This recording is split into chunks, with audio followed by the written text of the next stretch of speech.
سلام البنات. شوفوا هذه الوصفة، يعني غير بالماء فقط، لا حليب لا ياغورت، وفيها بيضتان. ما فيهاش بزاف البيض، كذلك تخرج لك كمية كبيرة تقدر تديريها في أعياد الميلاد تفرحي بها أولادك أو احتفالاتكم. راح تخرج لك كمية وفيرة وما فيهاش يعني مقادير كذلك بزاف، وحتى الشكل تاعها تحفة. يعني غير بكاس سكر وكاس زيت وكاس ماء راح تديري احلى مونغوتي، وحتى الشكل تاعها يجي كبير ويجي على شكل مونغوتي بحجم كبير، وبنتها روعه روعه. جربوها والله ما تندموا يا البنات. شوفوا الشكل تاعها، شوفوا الشكل. يعني تقدري تقسمي الحبه على اثنين اذا كان يعني عندك بزاف اولاد يكونوا معزومين في حفل العيد ميلاد. راح تكفيك، وراح تبعثي حتى للجاره تاعك. شوفوا البنات الشكل تاعها خرج روعه. يعني هو الوصفه تاعها راه فيها الحليب، ولكن انايا بدلته بالماء، خرجت روعه. وكذلك هذه الحلوى اقتصاديه يعني بامتياز. شوفوا هنا انا عندي هنايا المول اللي يروح للفرن، دهنته بشويه تاع زبده. الزبده هذه اللي راني درتها يعني شويه يابسه باش نقدر نمشيها في ايدي. وهنايا درت هنا كميه تاع زيت واني نمشي فيها. وبعدها راح ندير ملعقتان تاع فرينه فوق الزبده والزيت. هذه الوصفه هذه تاع الزيت والزبده والفرينه يعني تقدري ديريها حتى وتكوني راح ديري لاجينواز، مش راح تلصق لك، يعني راح تستغناي على الورق تاع الزبده. يعني هذه كاستيس يعني مديتها لكم في بدايه الفيديو.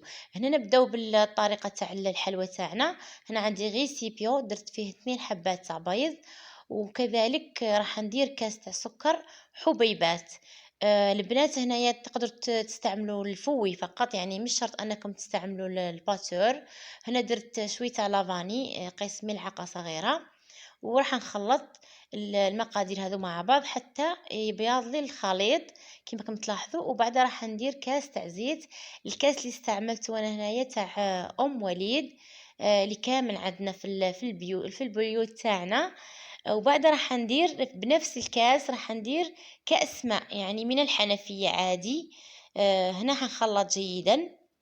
البنات ما تنسوش تخلوا لايك لتعم الفائدة، وكذلك ليستفيد الجميع، لأنها وصفة روعة واقتصادية وتخرج كمية كبيرة من الحلوى.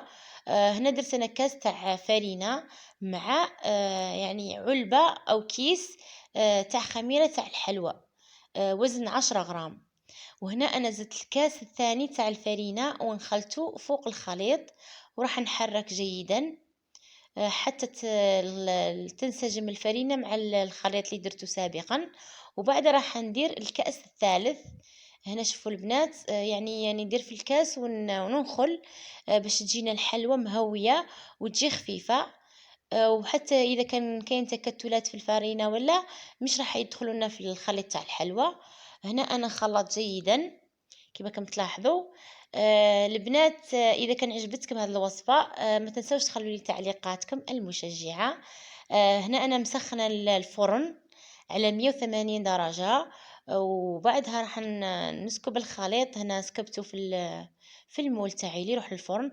هنا اي مول عندك في البيت تقدري تستعمله، يعني بنفس هذا الحجم او اقل شوي او اكثر شوي، يعني راح تجيك الوصفه سوا سوا، راح تجيك روعه. هنا انا حتى ودرت هذا المول كبير، جاتني الحلوى شويه غليظه. وانتي يعني انتي والمول تاعك كيما حبيتي. المهم ما تقوليش يعني ما عنديش المول ولا ما نجربهاش، ولا المهم جربيها لانها وصفه روعه روعه يا البنات. شوفوا هنا انا نسوي في السطح تاع الخليط، وحنديرها تطيب في الفرن. هنا طابت، بعد ما طابت انا راح نغطيها بطرشونه او فوطه حتى تطرى شويه. ومن بعدها انا ما صورتكمش المقطع تاع كيفاش غطيتها. راني صورتكم هنا بردت، وهنا نقطع فيها، قطعت لها الجوانب كامل. هنا الحشو اختياري كيما تحبي. انا كان عندي كاس تاع غبره تاع الشونتي مع كاس تاع ماء بارد، طلعتهم مع بعض. ومن بعد انت اذا كان عندك معجون او صلصه الشوكولا تقدري تستعمليها في بلاصه الكريم شونتي. هنا انا ندهن كامل السطح نتاع الحلوى اللي عندي، وبعدها راح ندير فوقها الجزء الثاني كما راكم تلاحظوا. هنا البنات كما كنت حكيت لكم، اذا كان عندك اي شيء تقدري تحشي به الحلوى تاعك، يعني ماكش مقيده بالشرط بالشونتي. هنا كانت عندي متوفره انا استعملتها.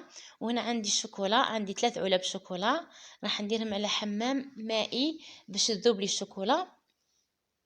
كما راكم تلاحظوا انا زدت الشوكولا تاعي، زدت لها ملعقه كبيره يعني تاع اكل زيت يعني زيت عادي، باش تكون الشوكولا تاعي تكون طريه فقط.